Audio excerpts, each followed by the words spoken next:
Happy Tuesday, everybody. It is October 10th, 2023. Gamecocks are fresh off their bye week, and there's plenty of recruiting notes to talk about tonight on GC Live Talking Tuesday nights. Proud to be able to keep this thing rolling. That's right, Joe. I'm proud. I'm proud because tonight's show, it's not just talking about, okay, the Gamecocks coming off a 2-3, coming off a loss, coming off a bye. No. There's a lot of good stuff to talk about tonight. We will get into that. Intern Joe, as we do every week, before we get into some recruiting notes, as we do on every Tuesday with press conferences, what was your biggest takeaway today? Because there wasn't that much. We only had two players speak. But Shane Beamer did as well. What's your biggest takeaway? Yeah, I mean, my takeaways are pretty simple. This team seems really rested after this bye. Shane talked about it a bunch, just how good it was to get some of the younger players that they need for depth, some rest, because, I mean, they've been relied on quite a lot this season. So, everyone seems well rested off the bye. Their focus is forward on Florida, as you would expect it to be. But it was good. The vibe was good. Everyone seems rested. But yeah, Mike, there wasn't a whole lot from today's presser. Everyone was pretty chill. Maybe still a little chill coming off the bye, but yeah, not a whole lot. I think for me, the biggest thing that I took away from today, from just Beamer's demeanor, right? Mm-hmm. Obviously, here's a guy that, he likes to wear his emotions on his sleeve. He was very even keel today. Right. And what that tells me more than anything is that he likes how things went this past week with practice. He likes where things are at in terms of where the team needs to be coming out of the bye week. Now, obviously, a lot of work goes into it in terms of the week leading up to the actual game. Right. And obviously, as we know on Tuesdays, as Beamer's mentioned before in the past, Tuesday practices are typically the tougher practice of the week for USC. So that sends a message in terms of, okay, I like where things are. He's not going up there playing necessarily, grab ass up there, but he was up there in his demeanor. It's always an extension from what he wants the message to be to the players and how he wants the players to perceive the press conference. The message today was pretty relaxed. It wasn't anything too crazy. It wasn't too tight. We've seen that before with other coaches in the past. I've seen it even with Beamer and I'd say post-game press conferences. You didn't get that sense today. You didn't get that sense. So I thought that was a good thing. Now, this is where we're going to pivot. Typically, we would go right from that. We would continue to talk about the game coming up this week. Obviously, South Carolina is coming off a bye. We will talk about that as well. But we would be remiss if we did not get right into one of the bigger stories from today. And that took place about an hour ago, as our own Wes Mitchell put the news out that Jalewis Solomon, consensus four-star defensive back, has decommitted from Auburn. Now, if you don't remember who Jalewis Solomon is, we'll get you caught up to speed. I'm sure a lot of people that are listening, though, they know exactly who that young man is. But we'll get you caught up to speed as far as who he is. We'll also get you caught up to speed on as far as what's transpired since his commitment to Auburn back in August. What's kind of took place as far as what we know. And we'll also kind of give you an update in terms of where South Carolina stands with him in what could happen over the next couple of days, next couple of weeks. So I say all that, Joe, because let's get people caught up to speed on who this young man is first. As we head on over to On3, if you're not a subscriber to Gamecock Central or just part of the On3 family, why not sign up today? Just $1 for the first month. You can take advantage of the 50% off deal for the whole year, too. If you want to sign up to Gamecock Central, be able to get not just football and basketball recruiting stories, but you can also get updates on just everything going on in Gamecock land. We also have plenty of baseball in there as well, and other sports. But of course, when it comes to basketball and football, especially from the recruiting side of it, that is the lifeblood, I would say, of the website. Now, as I'm getting Jalewis Solomon pulled up real quick so that people know exactly who we're talking about, you'll notice on top of the page, and I always try to explain this to people who might be new to the website, And some people that are part of the On3 family, subscribers, there's some things that maybe they just don't pay attention to, and that's okay. We'll get you caught up to speed on it. So, as you see right here, decommitted, okay? He was committed to Auburn. He's been committed to Auburn since August. That changed, though, today. Now, having said all of that, this is news according to people that are as close to the situation as it gets outside of the family. This is something that Jalewis has been expecting to do for quite some time. That is my understanding. South Carolina has remained very committed to him as far as recruiting. I know that our own Wes Mitchell put out, and I don't want to share too much of the stuff that's behind the paywall, but one of the things he did point out, though, is that South Carolina, I believe it was what game was it? It was the Mississippi State weekend. The night before that game, Torian Gray actually went out there. They went out there to actually watch him play. So I share these things just to paint a clearer picture as far as what South Carolina has been doing behind the scenes over the last couple weeks, over the last couple months, really, last 2 months, since Solomon committed to Auburn. And as you can see right now on the recruiting prediction machine, South Carolina, the favorites right now. Shocker, right? Now, I expect that thing to get updated over the next couple days. For those of you who aren't aware, Jalewis Solomon, he was expected to commit to South Carolina back in August. He was expected to commit to South Carolina back in August. What transpired, though, on that day, on August 5th, leading up to the final minutes before he committed to South Carolina, he actually pushed his commitment back an hour. And if you've been following recruiting for a long time, or you're newer to the game like myself, and I'm sure Joe would agree with this statement, that when you see stuff like this happen, you can tell what's going on. It is evident what's going on. And if you are the favorite to land a player, it's usually not going to be a good thing for you. And I don't want to get too crazy as far as getting into information and details, but I will say that obviously NIL played a role. Having said all of that, since his commitment, South Carolina, again, has remained very, very committed to being able to get him to flip. Not just the coaching staff, but the class of 2024 players as well. We've seen Dante Reno, of course, very vocal. I can tell you that he has certainly been one behind the scenes, as well as some other players that I've had a chance to be able to speak to from a recruiting standpoint. They have been staying on Solomon nonstop to try to get him to flip. So this has been a group effort. Having said all of that, where does this put USC? Again, the recruiting prediction machine, I expect those numbers to get updated over the next couple of days. But I think it's safe to say, number one, that South Carolina is the front runner. As far as when he is planning to make an announcement, from everything that I've been told, it could come as soon as next week. It also could get dragged out heading into signing day, which the first one is December. So I say that because I know that sounds very vague.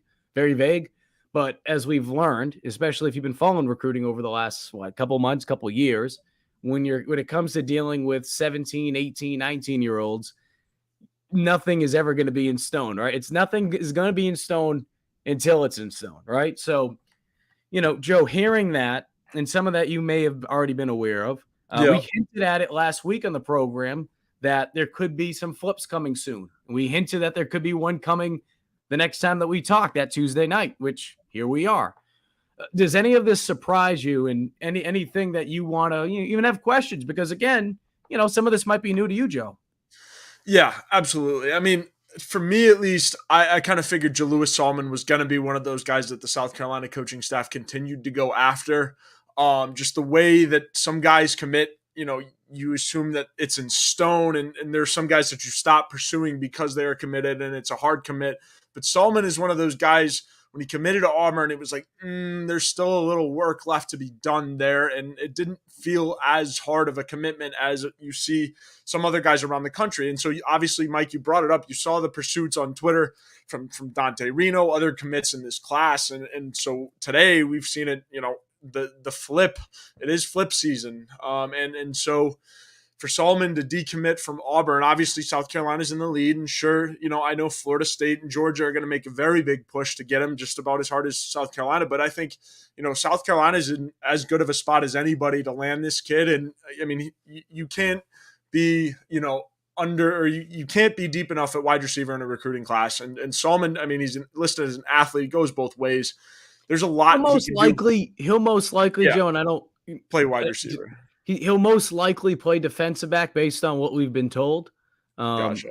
He's been one of the players that he has talked to a lot, at least going back to the initial recruiting process. And I say the initial because obviously, South Carolina has stayed on him since his commitment to Auburn in August. But the initial, before he committed to Auburn, there was actually a quote. And we probably have shared this on the program before, going back into the summer. But one of the quotes he shared, and I'm going to read it right now. He said, quote, talking about Torian Gray, he was a defensive back himself. So just talking with Nick Eamon-Worry, and Nick was telling me how good of a coach Coach Gray was. And I could see that. And I could see that he loves putting his players on, and he loves playing his freshmen. So I bring those things up because there's going to be questions, right? Especially if he were to come to South Carolina. Why did he flip? Well, I think the initial answer to that, again, there's other teams in the mix, okay? This is not it's a done deal. Certainly it's trending in the right direction, but as anyone that has followed recruiting can tell you, especially Gamecock fans, until it is official, you can't really just assume anything will happen, especially in the world of NIL. And that's no shot or disrespect at you, Lewis. I think that is just the reality when we're talking about NIL, and especially when you're talking about a very talented player, right? I mean, here's a guy that, as you can see right there, and the recruiting and the rankings are going to be off a little bit just because he's still listed as an athlete. On 3, doesn't have him as a 4-star. 24/7 doesn't have him as a 4-star, but the consensus has him as a 4-star.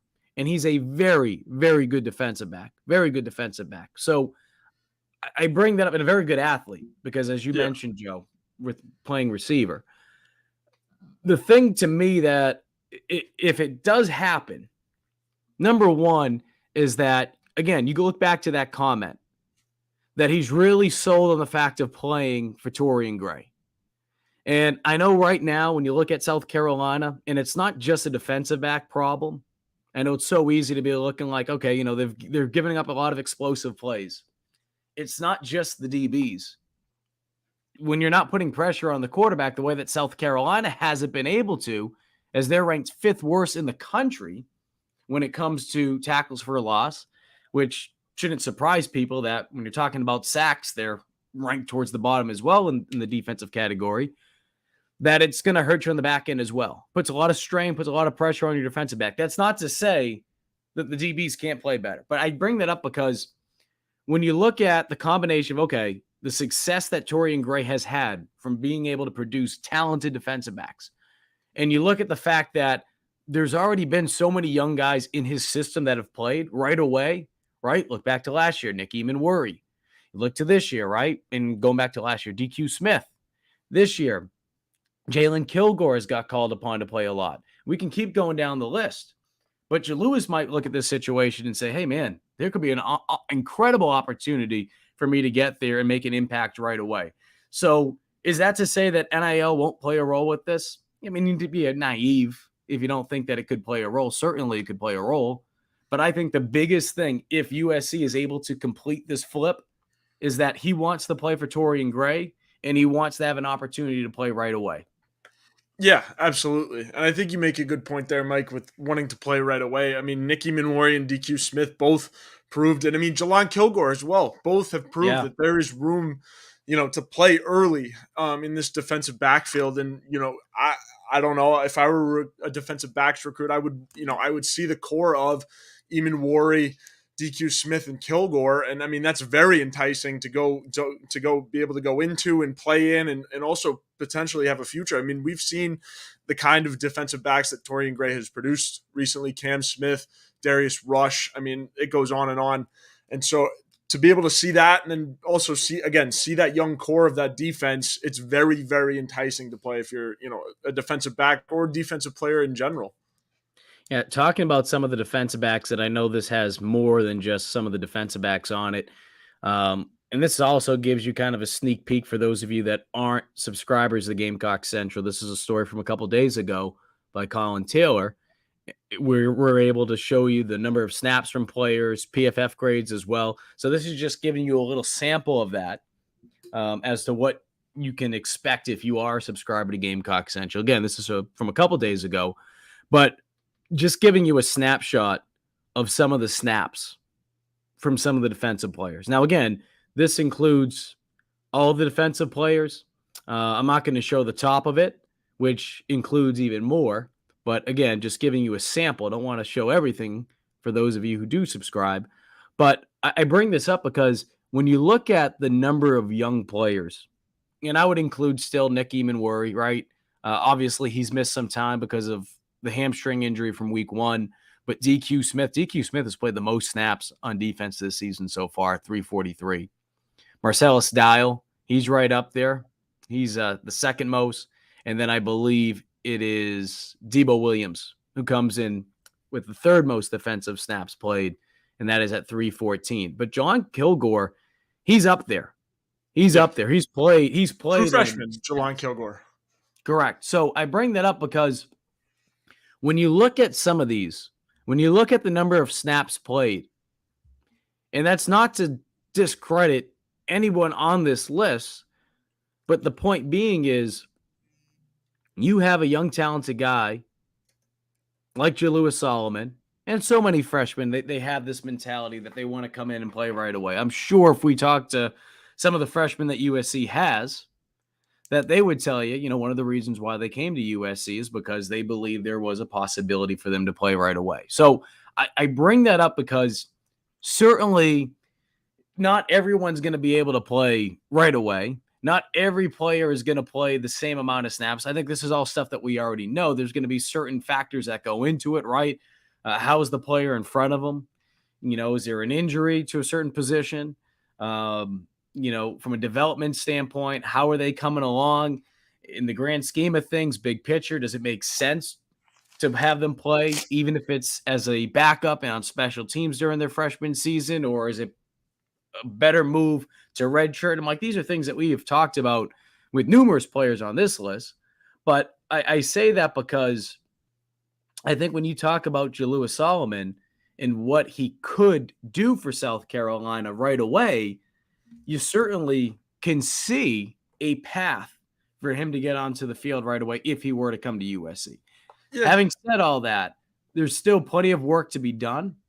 I know Wes Mitchell, he's wrote several stories right now about it. If you want to head on over to the Gamecock Central page and go look at the one of the stories in particular that he wrote for subscribers, and I'll read the title for you guys. It's called "What We're Hearing on Jalewis Solomon After Auburn Decommitment." You could check that out. He gives you intel as far as, what could be next.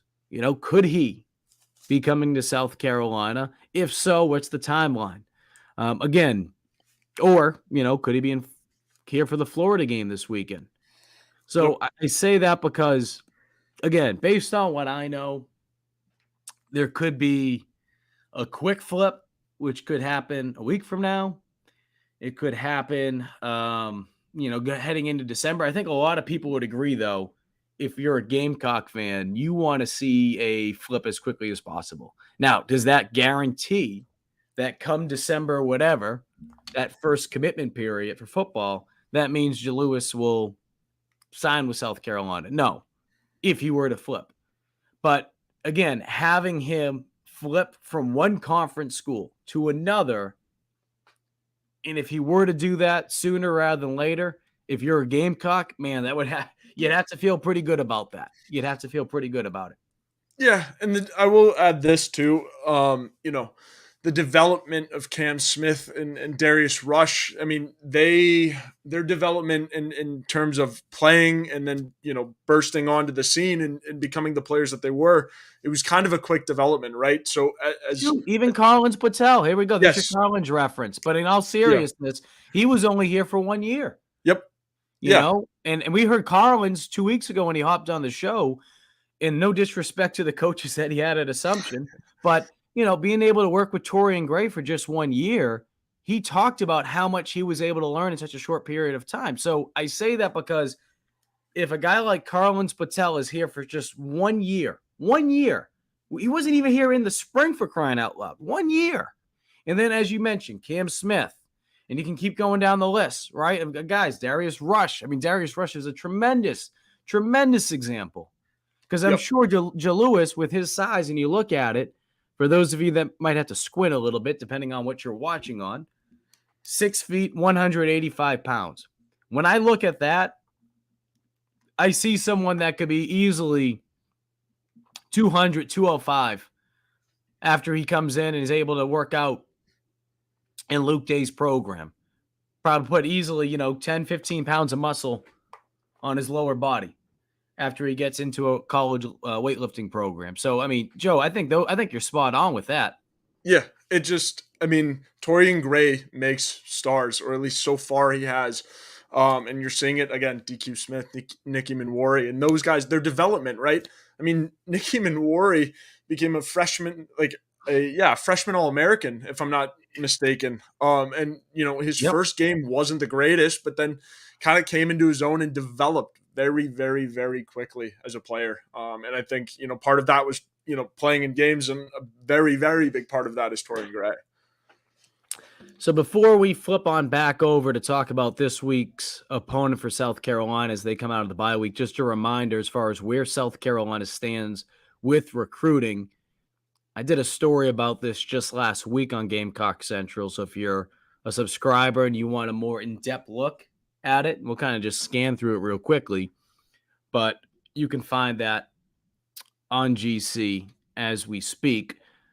But right now they're ranked 19th. They're ranked 19th when it comes to their recruiting ranking. When you're looking at the blue chip ratio, though, 60%. They've been able to pick up 15 commitments so far. 15. And the two that stand out the most, and no disrespect to Cam Pringle, but the two that stand out the most right now are Dylan Stewart and Josiah Thompson, because as of today, I mean, Dylan is a consensus. He's a 5-star plus. That means every recruiting site of the 4 major ones, On3, He's a dog. 247, ESPN, Rivals, they all have him as a 5-star. Josiah is a 5-star by On3. So I say that, and some of these other websites, they'll start to have more of their 5-stars that will come out with their offensive line for the rising senior class. Sometimes it takes a little bit longer once you're actually into the season before we start seeing some of those players go from 4 stars up to 5 stars. They get the bump. So I bring that up because Josiah has already received that bump. Believe it or not, On3 is actually higher on him than they are on Dylan Stewart. And I say they, I'm talking about our national high school recruiters. I don't have any say on this whatsoever when it comes to the recruiting rankings. But right now, South Carolina has 2 5-stars. Okay. Then you look at Cam Pringle, you keep going down the list. They have a very solid class.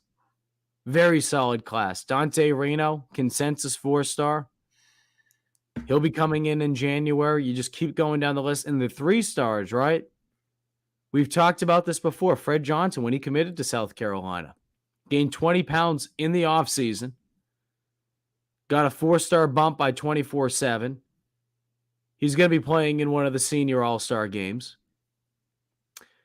And you keep going down, Matthew Fuller, he got a bump by not just On3, but ESPN. As a 4-star, he's playing for Connor Shaw's brother in Georgia. Special teams-wise, Mason Love, one of the best punters in the country. So I keep going down the list here because there's some really talented guys in this class. They're not done yet, certainly, right? We talk about Jalewis Solomon as they try to flip him. There's actually another player that they're trying to flip as well. And we'll talk about that individual as well. But when you look at the class already, what could happen in terms of flips, as well as Daniel Hill. I know some Gamecock fans, they might not feel as good about the Daniel Hill situation just because time has gone on a little bit more and more since his decision to push back his commitment date. But from everything I've been told, Dylan Hill is certainly still in the mix. You can't rule that out, despite what we've talked about on this program, which is it's evident that his father, that his father wants him to stay closer to home. Yeah. And he's from Mississippi, as a reminder for some folks that might not follow recruiting as closely. Yeah. Dylan Stewart, known dog. Josiah Thompson, also a dog. I mean, two really, really, really good players. And then Cam Pringle, watch out for Cam Pringle to possibly creep into that 5-star range. Yeah. We knew Josiah was going to get there, but I think Cam Pringle, if he keeps producing the way he has been too, watch out for him to get in that 5-star range. And also, I mean, that just helps the recruiting class in terms of rankings, all of that. I mean, both are quality players that are going to help, again, the Great Wall of Carolina. And once they get into South Carolina, they're going to be really great players. But in terms of, the logistics and all that, I mean, I'd keep your eye on Cam too to wind up a 5-star too. But I would assume Josiah Thompson, after everyone releases their rankings, will be a consensus 5-star. Yes, I think there's certainly a possibility of him being able to get that bump. I do want to show another player that we've talked a lot about Jalewis. Another player I want to show, though, because we've seen some buzz around him, and he's a guy that's committed right now to another SEC team. He's committed to Tennessee, and that's Braylon Staley. So I bring that up because on October 4th, so just about less than a week ago, Braylon shared on Twitter that South Carolina offered him. Braylon, as you can see on your screen, he is a wide receiver. Certainly a position South Carolina will welcome with open arms if they're able to pick up another receiver. I think, look, how things play out for South Carolina with this recruiting class, if they're able to land Daniel Hill, if they're able to get Jalewis Solomon to flip, just looking at those two in particular, that'd be a massive win for this recruiting class to go along with everything that we just mentioned, Joe, and what you said too, right? Cam Pringle could get a bump up to a 5-star as well. If South Carolina is able to continue to find ways to get players to flip, though, and that's not to say that Staley will flip, but the fact that they're in the mix now, at least being, you got to consider it a possibility. I think you got to like what South Carolina is doing and what they're trying to do, at least. Another player too that I want to mention, Joe, and then we'll get into this week because we're talking about flip season. Cam Fountain. So Cameron is committed to Southern Cal, right? And you can look at the RPM. The RPM still has Tennessee from when he originally committed to Southern Cal, but South Carolina is still in the mix. South Carolina is a team that has stayed on him. We've been hearing things about what South Carolina is trying to do in terms of getting him to flip. That's another player, though, that you can't rule out. So again, I bring all these things up because I think every player is unique, right? You can't say, okay, the reason why they're going here is because, they like this about it or they like that about it. I think there's a bunch of different reasons why. It's not just one thing. And I think it's real easy and real lazy for some people on the outside looking in when they say, okay, they're going because of NIL. It's certainly not their reason. And I think that it's the funniest part about it all is, as we've talked about, South Carolina, in comparison to some of these other schools in the country, especially in the SEC, they're trying to do what they can to get caught up to speed as far as NIL goes. So I bring these things up because with the news that we've heard today with Louis Sullivan, it is important to bring up what is going on in the recruiting front. Burley, so we're looking ahead to next year. We're always looking ahead. We're always looking ahead. Recruiting doesn't stop. It doesn't stop. Obviously, it comes down to winning, right? Yeah, winning is what it comes down to. But when you hear these things today, again, this isn't just like some video game. This isn't your son's video game, and it's just like, hey, when we get there, right? We'll play all the games out, and maybe we'll land a 4 or 5 star in the video game, our custom player. No, it doesn't work that way. So that's why the momentum that's happening right now, it's worth paying attention to. But certainly that doesn't take away from the fact that South Carolina is 2-3 right now, right? They're 2-3. So with that being said, we're going to transition back to talking about where South Carolina is. And as they get ready now to look ahead and play a Florida team that is so inconsistent. They have been an absolute mess on the road. At home, they've looked like a totally different team. You could say that about South Carolina to an extent over the last couple of years under Beamer, because USC at home, they're 14-2 under Beamer, 14-2. So I say that because what will it take for USC to be able to go out there and beat Florida? To me, Joe, what it starts with is being able to get out there and start fast, right? And the reason I say that more than anything is because when a team comes off a bye week, it could be two extremes. One extreme is they come out there and they are playing out of their mind, right? They come out there, everything's clicking. First drive of the game, they march right down the field and they score, right?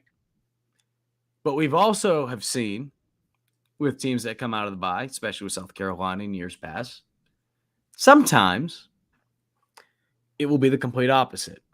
And this goes back even before Beamer was here, where they'll come out and there's a lot of rust. And I just feel like when we talk about this Florida team in particular, yes, they have not been a great team on the road, but at the same time, too, they have proven, just strictly based on their record and who they've beat, regardless of where it's been, that they can beat you. That they're a good team. They're inconsistent. They haven't been able to play good football on the road, but they're a team that you can't sleep on. So I just think the big thing in this one is you have to come out and you have to find a way to get momentum early, because if you can get that crowd bumping the way that we know Williams-Brice can, and you can get Florida getting, and all their friggin' emotions and, feeling sorry for themselves early on, oh, here we go again. That feeling of, oh, we can't do this on the road, that's a real thing. That's a real thing. So I think being able to come out there playing fast right away, like last year, right? What happened the first play coming out of the bye? Xavier Luedecke, 100-yard kickoff return for a touchdown. And while South Carolina might not have played their best game that night, they certainly weren't clean across the board. That set the tone. And if that play doesn't happen, I don't think South Carolina wins that night. Yeah, I mean, this Florida team, Mike, it's like the mythical Florida man. They will beat the crap out of you when you're in Florida, but as soon as they go on the road, they disappear. And it's a very, very weird team for Billy Napier and this Florida team. I mean, you're right, the struggle on the road, and I think that's what South Carolina has going for them this week. I mean, because we don't know necessarily what Florida team is going to show up. So you need to use Williams-Brice Stadium and the State Fair game. It's homecoming. It's been sold out for weeks now, so I think that's going to play a huge advantage. But you're right, Mike. You need to jump all over them early, take the air out of this game, and keep going in the second half, right? I mean, correct the mistake that you made against Georgia, right? Now, granted, it's a different situation than against Georgia, but right, show yourself that you can, keep going in the second half and lead a game from front to back. I think that's big. Florida, we all know about Graham Mertz, presents a really good challenge for this South Carolina defense, as well as the running backs. I mean, they rotate between Trevor Etienne. You guys probably recognize that last name from Travis Etienne and Clemson, but Montrell Johnson Jr. also is their secondary back. They both have around Montrell Johnson is 388 yards and Etienne is 358. So they use them both pretty equally. And then again, what they're looking to do is, let Graham Mertz be Graham Mertz, sit back in the pocket and throw passes. So the South Carolina defense is going to have its hands full. And Shane talks about that a little bit at the pressers too. They're trying to simplify things, but on defense, it gets a little hard, especially for the newer guys when you're checking into all this different stuff. And I think, Florida will be your litmus test, right, for the rest of the season. You will find out what kind of team you have, going down the stretch, because it doesn't get any easier, Mike. It really doesn't get any easier. And it starts with Missouri, another really good team after this. And you keep going. You're getting on the road too. Weeks. Yes, on the road. And then you're at Texas A&M, an even harder road environment. Texas A&M team who took Bama pretty deep into that game. So, I mean, games don't get any easier. You're going to find out, if they come out flat, I mean, it could be a long road for the South Carolina football team coming out. But again, Florida is the litmus test. If you can execute in every facet of this game, and win this game pretty handily, it gives you some confidence going forward down the stretch. Because again, it's really hard. You got Vanderbilt, Kentucky, and then of course Clemson at the end of the year. And it does help to have 3 home games, at the end of the year. But again, you have 2 really tough road tests left. And this Florida, I mean, are you going to be able to carry momentum into the 2 road tests, or are you not? Are you going to use Williams-Brice for what it is, harness all that energy and just carry it with you into those 2 road games? Or, are you going to fall flat and let the mythical Florida man kill you? Yeah, you look at that schedule coming up, it's a gauntlet. I mean, I've been talking about it with other colleagues. I've been talking about it on other programs. I actually talked about it today on one of the programs I do each week. And we'll get into RL's question just in a minute, because it's a fair question. And certainly when you're paying money to ask us questions, we will get to you, RL. Yeah. But I'll take that down for just 1 second, because I want to just look at the schedule, Joe, as you mentioned. Yeah. When you look at what South Carolina has coming up, okay, you have 5 home games. 5 home games. 5 of those 7 games are at home. Obviously, as we know, the 4 games to end the year at home, which is friggin' unheard of, really, when you're talking about D1 football. That's insane. That is insane. So I say that because, we'll have plenty of time to go through the, win-loss kind of deal. We don't want to spend all our time talking about that tonight and giving people a popsicle headache. But certainly when you look at what's next after this game, you have to go to Missouri, and then you got to go to A&M in back-to-back weeks. Oklahoma, Texas, they're not part of the conference yet. As of today, those are the 2 furthest teams from Columbia in the conference, and you have to travel to them in the same season, back-to-back weeks. Back-to-back weeks. Never mind the fact of what they've done as teams this year from a success standpoint. Teams, okay? Yeah. So I bring that up because this game itself against Florida, when Joe mentions that this really will be a barometer for you as far as what you look at in terms of what South Carolina has coming up for the rest of the season, we're going to have a strong indication about those strengths and weaknesses. I think we already have an idea, right? I mean, one of the cliches, and we'll kind of go into talking about cliches. We're talking about the question that R.L. Smith has for us. But it's so cliche to say, what's the identity of a team, right? What's the identity of an offense? What's an identity of this defense? Well, look, for South Carolina, when they come out of this bye week, there's certain things that we know that they've had flaws in, right? We could talk about the offensive line and the consistency, even though I feel like it has got better at times. It's been a roller coaster. Thought it's been getting better over the last couple of weeks. And then certainly against a very good Tennessee front, it took a big step back. The rushing attack. You've seen Mario Anderson start to come on, right? Defensive line a couple weeks ago against Mississippi State. They rack up 9 tackles for a loss. Unfortunately, in the back end, gave up 5 to 6 explosive plays. That's been a big issue with South Carolina's defense this year in terms of the explosive plays. So I think we have a better sense of identities, if you want to use that lazy phrase. But again, what we see from this team against Florida, I think will be a good indication as to what we can expect moving forward. Now, having said all that, like we saw last year,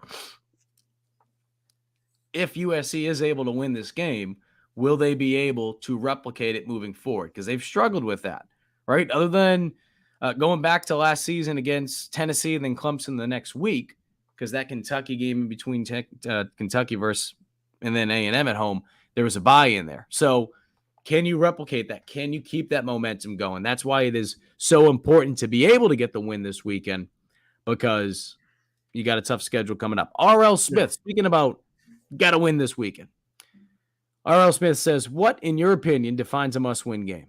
I don't think this is one. A must-win game, in my opinion, is one that if you lose, you'll be fired. I hear talk about this Florida game as a must-win, and I don't agree. I think must-win is one of those stupid phrases. And R.L., I'm not saying this about you, because, again, I think you're agreeing with me. Yeah. Without me even saying it, is one of those stupid phrases that people that don't friggin' get the game, the pink hat fans, right? The people that will throw on a pink South Carolina hat because they don't even know what football is. But woo, go Gamecocks! Here's my pink South Carolina hat. The pink hat fans, they don't. That's a phrase they say. That's a phrase they say. So, what defines a must-win game? Like you mentioned, is anyone losing their job? No. All right, no one's losing their job, right? In the course of a game like this. So, I think more than anything, what this game is, more than anything, is it's a defining game in terms of who you are, who you're going to be. When you look at it from a bowl eligibility standpoint, right? I mean, we could sit here and talk about, okay, the schedule doesn't get any easier, but you still have an opportunity to make a bowl game if you don't win this game. So yeah, the whole, must-win game, I think it's dumb from a player's perspective. And I know it sounds like coach talk, but it's the God's honest truth. And just, bringing you inside the huddle for a second as a former player. I mean, we looked at every game as must-win, right? So, in that regard, yeah, I mean, this is a must-win game. Now, again, you're coming off a bye week, and with what could be transpiring over the next couple of weeks when you look at back-to-back road games at Missouri, at Texas A&M, this is a game that you look at and you're saying, man, we better win this game. We have to win this game because things could get ugly quickly. In that regard, that's the closest thing that I'll say as far as it being as close to a must-win game. But as must-win games, I'm not a fan of people saying stuff like that unless, like you said, RL, unless it's defining a coach's job security or, look, Shane's not going anywhere. The program, even though they're 2-3 right now, like he said today, what they've been able to do over the last 2 years, overachieving in the sense of what the expectations were externally from most out there, he's fine. He's okay. Now, that doesn't mean you want the program to get stale and all that kind of stuff, but, that's what I would say about that. Yeah, I mean, so my take on this, right? I think must-win games. I agree with RL. And RL. Actually, yeah, maybe. I mean, you might have to go with the green ones, the St. Patty's Day ones. There's some green South Carolina logoed ones that I've seen out there. So maybe you got to change the term.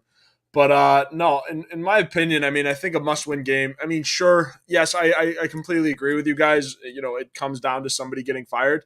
but there's also must-win games in a season, particularly for that team, right? Like must-win game for confidence and like that kind of thing going forward. It's a must-win game just to kind of stack things on its head, but keep going. But I think in the grand scheme of things, if you talk about a must-win game, and like for real, like if you're actually talking about it, I agree. I think it should be, used in terms of, somebody's job is on the line. And you're right, Mike. Shane's not going anywhere anytime Well, soon. we could pull hairs, right? We could pull Yeah. hairs and say, this isn't a must-win game, but this is a defining game for your Yeah, season, right? defining game. Again, Yeah, pulling absolutely. hairs. But I think, look, bottom line is this is a game that South Carolina certainly when we say have to win, right? I don't think it's the same as must win. No. Have to win. They have to win if they want to be able to have, number one, a chance to be able to put themselves in a good position to be able to make a bowl game, right? Now, there's still plenty of football left. This is a team that could shock a lot of people. Maybe they go 5-2 to end the year. I mean, there's so much football left here. Okay. Anything could happen. They're coming off a bye week, and there have been certain things that have been out of their control. Certainly, health has been one of them. Lack of proven depth has been another. And I say out of their control because obviously you can't control someone getting hurt, right? Things happen in football. Nick Eamon going down week 1 because of a hamstring, right? There's certain things. And obviously Nick's back, and he's been back with the team going back to the Georgia game. So I bring those things up, Joe, because I think of that. I think of the fact of heading into this season, so much young talent on this team, guys that are still trying to figure out what college football is all about, and that it was going to take some time.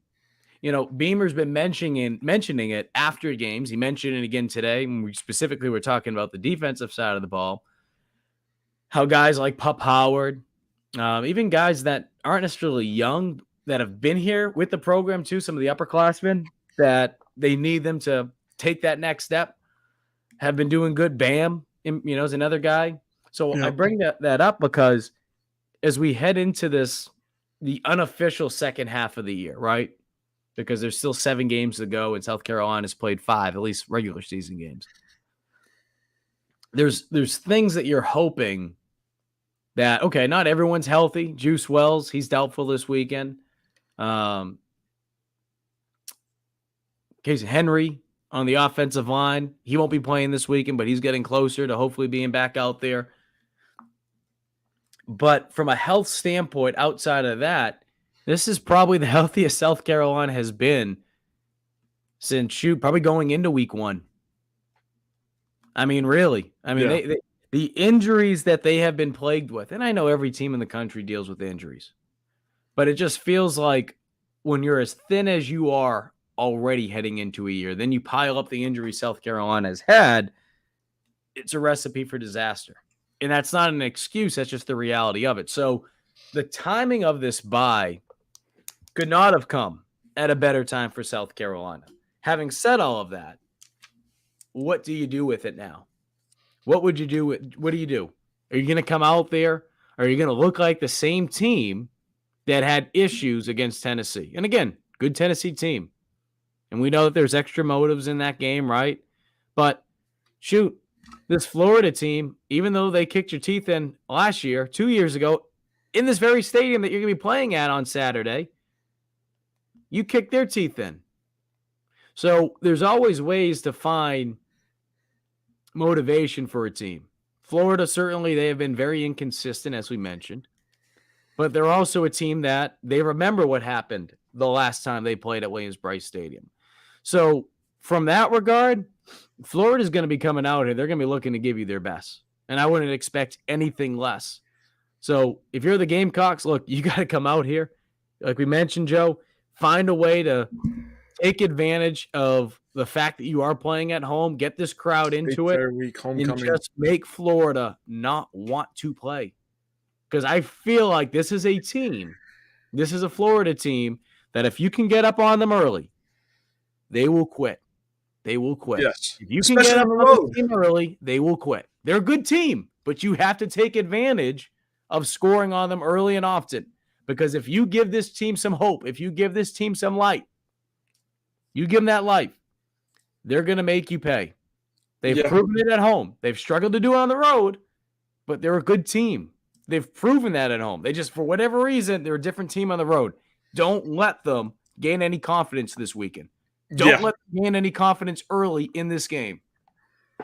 Yeah, absolutely. Use Williams-Brice to your advantage. It's been sold out for weeks. It's homecoming. You have to use it to your advantage if you want to win this game. Again, like I said, the mythical Florida man, it does damage in Florida, but again, you get it on the road, you don't know. And we really haven't seen this team be given light on the road. And you don't, I mean, as well as they played at home, beating Tennessee the way they did, and also, I mean, Charlotte, Tennessee, McNeese, Vandy, all rolled at home, right? So, I mean, if you give this team an opportunity to stay in this game on the road, they might take it. We really haven't seen them get a whole lot of opportunities to take the game on the road. Kentucky did a good job at being able to shut Florida down throughout that game, and Utah the same way.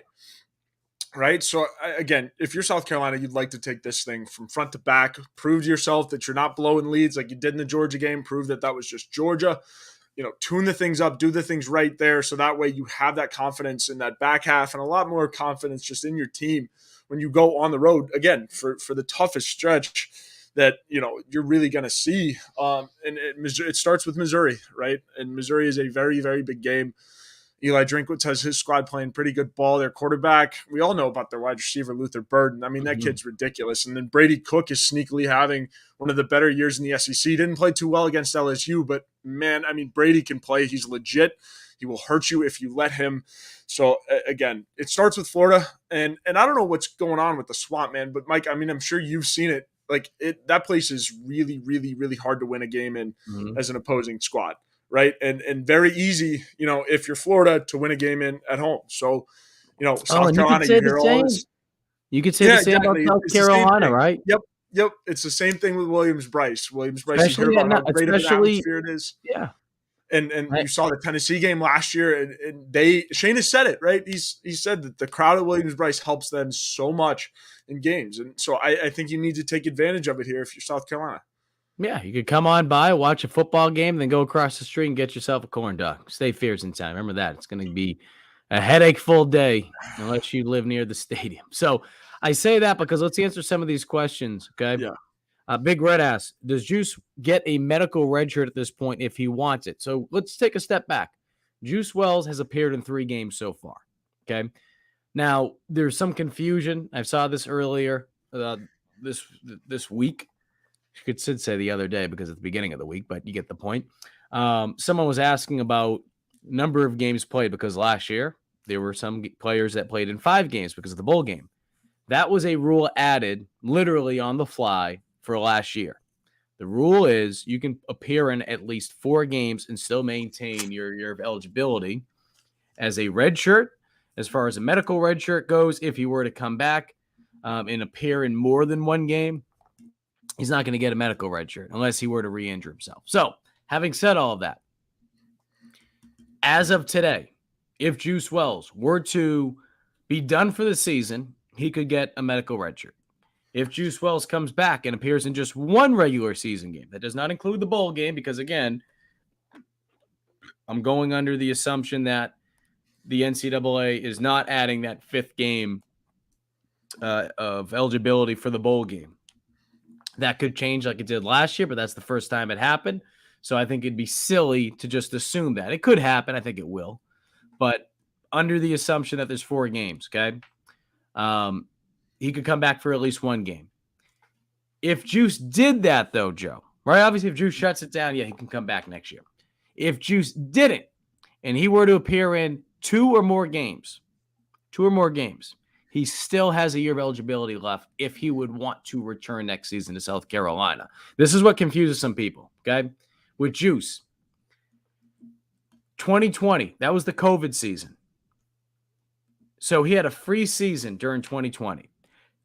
Didn't go against him. 2021, he played at James Madison. 2022, he played at South Carolina. Again, let's say he plays in, making this up, 6 games this year at South Carolina. That's 3 years. He would still have 1 more year of eligibility left if he were to choose so. The confusion is he played at a prep school after his senior year of high school. It's not the same as a JUCO.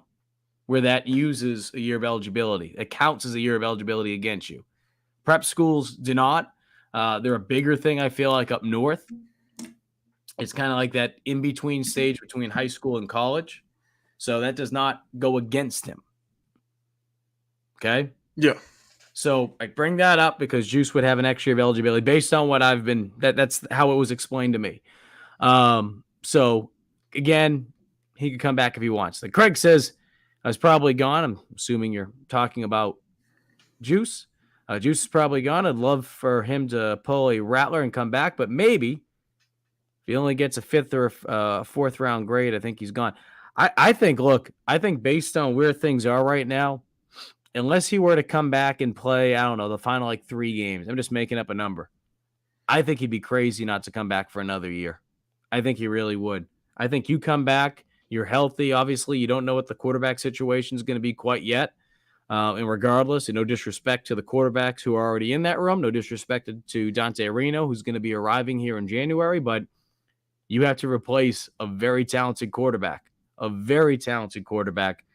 in Dante Reno. I mean, excuse me, in Spencer Rattler. I see Reno's name just popped up on a tweet because he's retweeting everything, or Gamecock Central just shared that he's telling Jalewis Sullivan to come. So I see the notifications, and I saw it pop up. Yeah. I know RL says gone even in the NIL era. I think the NIL certainly helps. I think if anything, it helps the cause even more, right? I mean, you look at a guy like Rattler.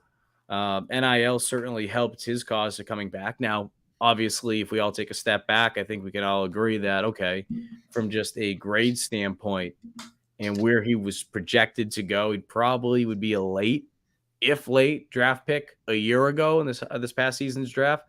If not a camp invite, right? An undrafted free agent. And from what he's been able to do so far in terms of coming back here, this is speaking about Rattler, so far, so good, right? I mean, he's been able to jar up the draft boards. I mean, looking at different draft experts, they have him projected right now in the 2nd round in most of them, 2nd, 3rd round. So certainly it's been beneficial for Rattler to come back. And I mean, being able to collect some of the money that he's been able through NIL, it doesn't hurt. So I think with Juice, the fact that NIL is there, it doesn't hurt the cause. And even though it's not the NFL, it's hard not to look at it this way, Joe, because it doesn't work exactly this way. I mean, Rattler, if we want to compare it to like cap space in the NFL, Rattler's NIL bag, in terms of how much I think what Garnet Trust is having to pay him, it's going to free up a hell of a lot more money. If it's not just for Juice, but for other players. So if we want to compare it to cap space, there's going to be some more cap space for USC after this year. I think if you ask me today, Joe, and I don't know what you think, I think Juice will be back next year. At this point, if you ask me today, I think he will be back next year. Yeah, I don't think it's out of the question, considering NIL is where it is. And also, I think a big factor in that is like he would have had to, continue producing. Like it's already pretty late in the season, so that draft stock can only go so high from here on out, right? Yep. He's still dealing with the foot thing, so I mean, I would lean more to saying yes, simply because it is this far in the season, and there's only so much that he can do for his draft stock. And not to say that it's going down, but it's certainly not helping, right? His being off the field, his foot injury, and all that. So certainly a possibility. I'd say a little bit more so than Spencer, that's for sure. But yeah, that's just how I feel about the Juice situation. Wrap things up. Craig says Sellers the Juice would be a treat if that were to happen. And then RL brings up NFL minimum for rookie salary $750,000, so not that much over NIL for a year. No, and I think again the other thing too, and we kind of hit on it. NIL certainly plays a role, right? I think we'd all be stupid if we kind of just overlook that. But I think the other part of it is, and again, obviously, if you come back, anything could happen. You could get re-hurt. Injuries happen. Could be a different injury. But it's also betting on yourself in the sense of, okay, if I go to the NFL draft this year, right, this upcoming year, based on my body of work, obviously my body of work speaks for itself. However, I'm also going up against this stigma of what I went through from an injury standpoint, and can I replicate and be as good, if not better, than what I previously was. So if he were to come back and he only plays in a game or two, and let's say he goes off, is that enough to be able to get to the level that he wants to, as far as where his draft stock maybe once was or would have been previously if he didn't get hurt? So that's the stuff you got to outweigh. Well, if I come back next year, all right, anything can happen. And you get this down. You got to make a pros and cons list. I mean, I know that sounds cheesy, but it's the God's honest truth. You got to ask yourself, all right, what makes sense? Do I come back? Do I not come back? And again, these aren't things that he has to answer right now. What I do know, though, is that just like a lot of players do, Juice has took a policy out for himself in case he were to get hurt, which a lot of players do before they, and guys that are optimistic about being drafted. So he does have a policy out on himself. That number, I don't know the specific one off the top of my head, but I mean, that number, that money, that won't last you long. You won't be able to make a living off that, is what I'm trying to get at. So certainly he'll have some decisions to make, regardless of how things play out this year, if he's able to come back or not. But again, if you ask me today, I think we'll see Juice Wells back in the Garnet and Black next year. Let's look at some of this other stuff we got here. And then we'll have a fun one from RL. What's up? I said we got a fun one from RL. Would you rather be able to eat anything you want and it be all perfectly nutritious, or would you rather only sleep 1 hour and 24 and be perfectly rested? RL, I saw this comment earlier. I've been thinking about it, but Mike, what you got? Would you rather be able to eat anything you want to be perfectly nourished? I'll do the first part. Well, I have my answer. I'll give you some time to think about it since it just hit you, but I saw this comment earlier. Perfectly nutritious, absolutely. And that's implying that like unlimited budget, but not having to like work out and like kind of just stay the same shape, or have to do some sit-ups or go to the gym a little bit if I want to tone down. Like that sounds ideal. And also like only having to sleep 1 hour, like I don't know, like I would have to like I don't have a whole lot of business overseas. Like not everyone I like my friends aren't up all that time. And so like it's really what would I be doing with those other, 23 hours or something like that? Like I don't know, bro. Like Craig goes, Mike, you talked me into it. He's back next year. And then R.L. Smith goes, Xavier Luedecke went from undrafted free agent prospect going into the season, in my opinion, to possibly the first Gamecock that will be drafted in 2024. The way that he has performed this year, and again, the game that I think back to last year, earlier in the year, I think it was against, and I always botch them just because it was either the SC State game or Charlotte game where he had the two drops and they got led to interceptions. And then a couple weeks later, he has the big kickoff return for a touchdown against A&M. That game, to me, and there's been other moments for Gamecocks that I can think of, at least during my time I've covered them, Joe. I think back to one of Cam Smith's first games. It was against Tennessee at South Carolina. And he was on special teams, and the returner needs to do a fire, Peter call, depending on what their call is. And basically what that means is that's the returner letting everyone else know on the return team to get the hell away from the football. Like, hey, fire, now get away. And Cam Smith got blocked into the ball. And because of that, Tennessee hopped on it, and they won the game. And the number of people I remember from that night that were bashing Cam, and was like, this kid is never going to be able to do anything here, blah, blah, blah, get him off the team. I'm done with him. And I think he may have had at that point, maybe he had a couple, personal foul calls after the whistle. I'm not saying specifically that game, but it was around that same time period. So I bring that up because, as we know, and we'll see how Cam's NFL career turns out, But at least as far as what he did from a college standpoint after that, to then get drafted in the second round by the Dolphins, I mean, things worked out pretty dang well for him as far as college football goes. Xavier Legette, not the exact same story, but similar song in the sense that he went through some adversity. Obviously, he's got through a lot of adversity in his life.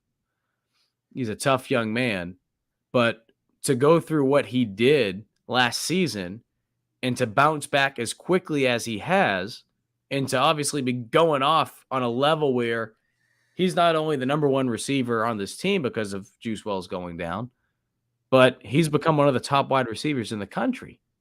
In the country. I think it speaks volumes, and I would not be shocked to see him be one of the first wide receivers taking in this year's upcoming NFL draft, especially if he plays on this level, just because his size, his strength, his speed, he's able to do so much more than just catch passes. You know, he can help you out on the perimeter and stock blocking. There's so many things that he can do. So it's been neat, though, to see him just grow. And I bring that up because we could talk about that with a guy like Stone Bland, right? He's kind of had a roller coaster of a season. DQ Smith maybe hasn't been playing on the level that some of us would have expected him to play after the phenomenal freshman year that he had. But that doesn't mean that some of these guys are just, you know, I wouldn't say lost cause. That's a little extreme, but can't take that next step because we've seen this song and dance from so many former Gamecocks, especially in recent years. Yeah, absolutely. No, I mean, both routes are good. I mean, whatever Juice decides is best for him. At the end of the day, that's what he's going to do. So whether that be coming back and continuing to make money via NIL or going make money in the NFL, I mean, he's going to do it either way. So whatever he sees is his best opportunity, Juice will do. We know that. Also got some comments. Ashley says you got to feel bad for Juice. Seemed like he liked playing with Spencer. That was a big part of why he came back. Then he gets hurt and can't play with his quarterback. Craig goes, yep, Ashley, him coming back may depend on if he trusts that Sellers. And I'll add Reno in there, and I'll add Doty in there. You know, I know some people roll their eyes when I say it, but I think we got to wait. We have to wait. I think Sellers, certainly with what he's proven so far, you feel good about where he is in that quarterback room, but I don't think it would be I think it's kind of premature to write anyone off quite yet, especially with not knowing what will happen. Because, you know, not saying anyone will get hurt, but I think back a couple of years ago, Luke Doty, right? Everyone assumed that he was going to be the starting quarterback, and then I think it was a weekend at camp, has the foot injury, and that was obviously Beamer's first year, the Zeb Nolan year. But we'll see how that plays out. Ashley goes, I agree. I remember last season when Juice was asked if he was coming back, he always said, I got to see who my quarterback's going to be. So chemistry with this QB is super important to Juice. That plays a role, certainly. I also think, too, from a business standpoint, Ashley, and I would say and to Craig as well, and to anyone out there that thinks it will only come down to the quarterback, or that will play a big part, certainly. But I think, too, he needs to ask himself, what's the best thing for him, right? You know, hate to say this, he always has the ability to transfer. I don't think that will be the case. I think he likes it here. I don't think he would want to go through that again. But I bring up that just because it is a possibility. And I know people get upset sometimes when I mention those kind of things, but it's the reality. I don't think that would happen, though. But something worth mentioning. All right, we're going to wrap things up. Joe, let's hit our ads first, and then we'll have our final thoughts. Yeah, absolutely. First ad of the day goes to Liberty Tax, our good friends over there. Liberty Tax. Tax anxiety is that uncertain feeling you get right before doing your taxes, but you don't have to go through it alone. The tax team at Liberty Tax in Irmo, Lexington, and Columbia will walk you through the process, clear up any confusion, and guarantee you'll get the biggest possible refund or your money back. It's tax time. If you're in a hurry for a refund, call the tax team at Liberty Tax. Fast, accurate, and guaranteed. On the other hand, if you think you might be owing Uncle Sam, talk to the Liberty Tax team to make sure you're not paying more than you should owe. They'll find every possible deduction for you. Locally owned and operated, staffed by tax professionals from your neighborhood. Open 9 to 9 on weekdays and 9 to 5 on Saturdays with multiple service options. Start through the Liberty Tax mobile app or through the desktop portal. Make an appointment or just walk in. Give a call to upload your tax documents. And when you come in, your return will be ready to review and sign. Give them a call at 803-462-5576. Once again, 803-462-5576 for all of your tax needs. Today's program is also brought to you by our good friend Clint Hammond over at Movement Mortgage. If you've been in the process of buying a home lately, you understand how difficult that process has been. Right now, trying to find the best rate is not easy. And on top of that, I mean, just the whole process itself, it might be your first time. I mean, you're trying to figure out what the heck to do, and you don't know what necessarily to do. Give Clint a call. He'll make that process much easier for you, as he did for our very own Wes Mitchell, as well as former Gamecock quarterback and captain Perry Orth. That number to call for Clint is 803-771-6933. Let him know Gamecock Central sent you.